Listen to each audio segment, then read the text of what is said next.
अस्सलाम वालेकुम व्यूअर्स। आज मैं आपके लिए बगैर खोए के बगैर मिल्क पाउडर के बहुत ही मज़ेदार बेसन की बर्फ़ी की रेसिपी लेकर आई हूँ। सिर्फ 2 कप बेसन से ढेर सारी बर्फ़ी बना लेंगे। मुंह में जाते ही घुल जाने वाली ये बर्फ़ी है, जो भी खाएगा वो खाता ही रह जाएगा। तो चलें शुरू करते हैं। आधा कप मैंने घी लिया है, उसमें मैंने 2 कप बेसन शामिल कर दिया है।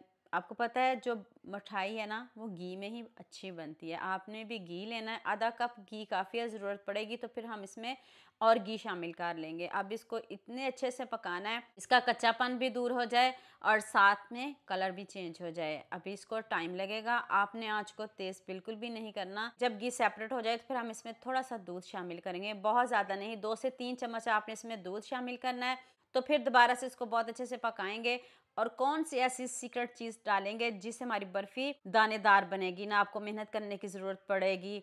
ये है जिसकी सीक्रेट चीज़, मैंने इसमें 1 चम्मच सूजी डाली है। इससे आपकी बर्फ़ी दानेदार बनेगी, कोई जज भी नहीं कर सकेगा कि आपने इसमें सूजी डाली है और ना आपको मेहनत करने की ज़रूरत पड़ेगी। साथ में आपने थोड़ा-थोड़ा दूध डालना है, बहुत ज़्यादा नहीं, 2 से 3 चम्मच बस दूध डालते जाइएगा, इसको पकाते जाइएगा। टोटली मैंने इसमें 4 से 5 चम्मच दूध डाला है और ज़्यादा दूध नहीं डालिएगा। अभी ये जो बर्फ़ी हमें सूखी-सूखी लग रही है, मैंने थोड़ा-सा इसमें घी और शामिल किया है ताकि बर्फ़ी हमारी जो है वो सॉफ्ट भी बने। तो चलें अब इसको साइड पे करते हैं, नेक्स्ट स्टेप की तरफ चलते हैं। मैंने दोबारा से हाफ़ कप चीनी लिया है। आप इसकी जगह 1 कप चीनी भी ले सकते हो अगर मीठा ज़्यादा पसंद करते हो। हाफ़ कप से मीठा तेज़ नहीं है, हल्का सा मीठा है। इसमें हाफ़ कप मैंने पानी डाला है, इलायची पाउडर डाल लें।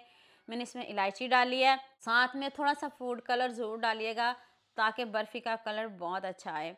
ये नहीं स्किप करिएगा, इससे इतना अच्छा कलर आएगा। और एक तार वाली चाशनी बनानी है, तो ना ज़्यादा आपकी चाशनी गाढ़ी होनी चाहिए ना पतली होनी चाहिए। तो अब चाशनी को डाल के दोबारा से इसको बहुत अच्छे से पकाते हैं। यहाँ मैं आपको याद दिला दूँ, अगर आपको मेरी रेसिपीज़ पसंद आ रही हैं तो जल्दी से मेरे फेसबुक पेज को भी फॉलो कर लो और साथ में मुझे यूट्यूब पे भी सब्सक्राइब कर दो। ये आपकी तरफ से प्यार होता है, मोहब्बत होती है, खुशी होती है कि आपको मेरी रेसिपीज़ पसंद आ रही हैं। चेक कर लें इसकी लुक, दूर से ही पता चल रहा है कि ये कितनी दानेदार बर्फ़ी बनी है। आपने इसको गर्मा गर्म ही सेट करना है, ठंडी होगी तो फिर ये सेट नहीं होगी। आप मुझे जल्दी से ये भी बता दें मुझे किन किन मुल्कों और किन किन शहरों से देख रहे हैं।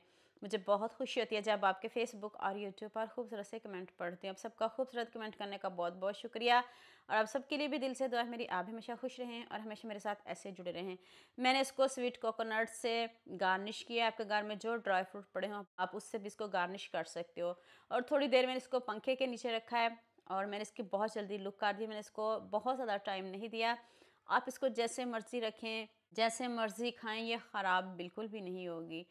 तो जितनी मज़े की बर्फ़ी बनी है, मुझे भी इस रेसिपी में आप सबका बहुत ज़्यादा प्यार चाहिए। अपने सबके साथ शेयर भी करना है, लाइक भी करना है, प्यारे प्यारे कमेंट भी करने हैं, मुझे भी दुआ में याद रखना है। जितनी टेस्टी बर्फ़ी बताई है, तो अभी मैं आपको दिखाती हूँ कितनी दानेदार बनी है। देखते मुँह में पानी आ रहा है, चाहते ही मुँह में घुल जाने वाली ये बर्फ़ी है। तो आप जल्दी से मेरे चैनल को सब्सक्राइब कर दो, साथ में बेल आइकन का बटन प्रेस कर लो